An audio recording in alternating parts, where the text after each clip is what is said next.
The right action is what is right to do in a situation. What is the right thing to do? And the right thing to do as a human being, because we can do, that, we are different than every other being on the planet. And that puts us in a position where our job as human beings is to protect, because we know how to do that. We have a mind that is developed and a consciousness that is developed in a way that other beings don't have. And that puts us, just like you're taught in school, that the big ones take care of the small ones. We're the big ones we need to protect. And we need to protect whether it's a spider that you take out from your house, that you put in a glass and put it outside, or we need to protect the planet, avoid consumerism. So be mindful about how you are in the world. That is about right action. It's also about the 5 precepts. If you look up the 5 precepts, the 5 precepts are like the lowest bar for ethical being in the world. It's like, don't kill. Could you stop killing people? That's like the first of them. And it is like the lowest bar. But it's not only killing like that. I think I'm going to make another video where I talk about the 5 or the 10 precepts. The 5 precepts are like basic decent ethical being in the world. So don't kill anyone, don't steal. Stealing is normally, when we talk about stealing, people think it's about, stealing, robbing a bank, or stealing from a supermarket, or stealing something like that. But it's also stealing attention, or stealing time. If somebody, you can feel that somebody don't want to be in a conversation with you anymore, and you keep holding on, stealing their time, stealing their attention, instead of letting them go about the day and what they want to do.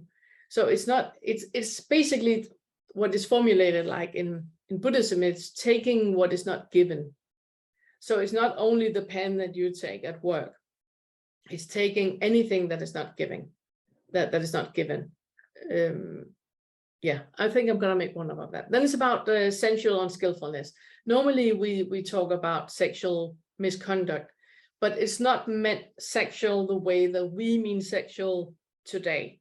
So that's why I had translated with sensual unskillfulness. It's all sensual pleasures, being unskillful with that. So it's also about food.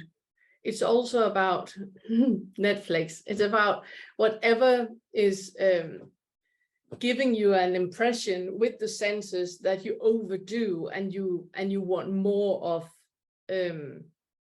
That is putting you in a position where your mind is not mindful anymore.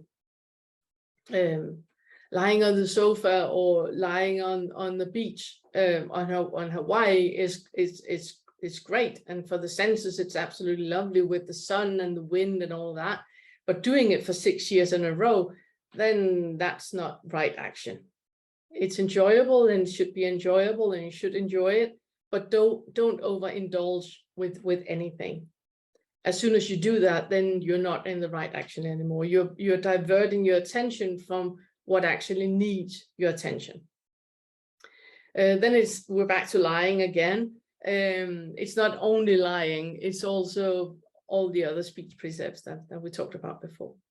And then clouding the mind. Normally people just talk about, alcohol, drugs, but it's basically anything that clouds your mind. So anything that is diverting your attention from being mindful into something else. And I think that where we are in the world with technological development, there's so many things that can cloud the mind, that can dull the senses, that we can do now that we couldn't do 2,500 years ago.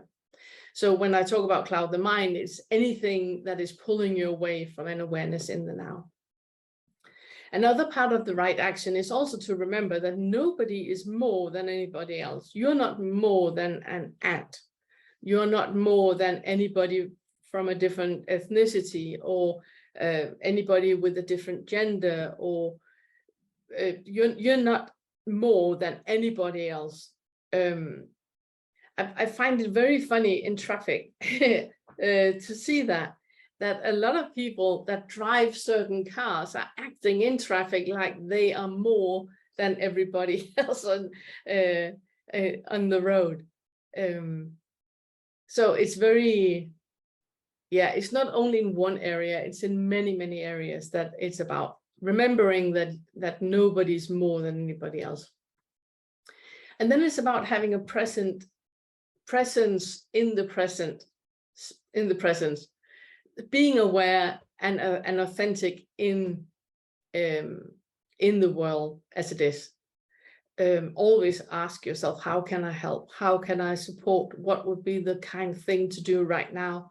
How can I be a better version in the world right now? What is, if you go down High Street or, you know, somewhere in town, then instead of having a focus on what you want to do and you, then look around. How can you be of service right now? How can you support and help other people right now?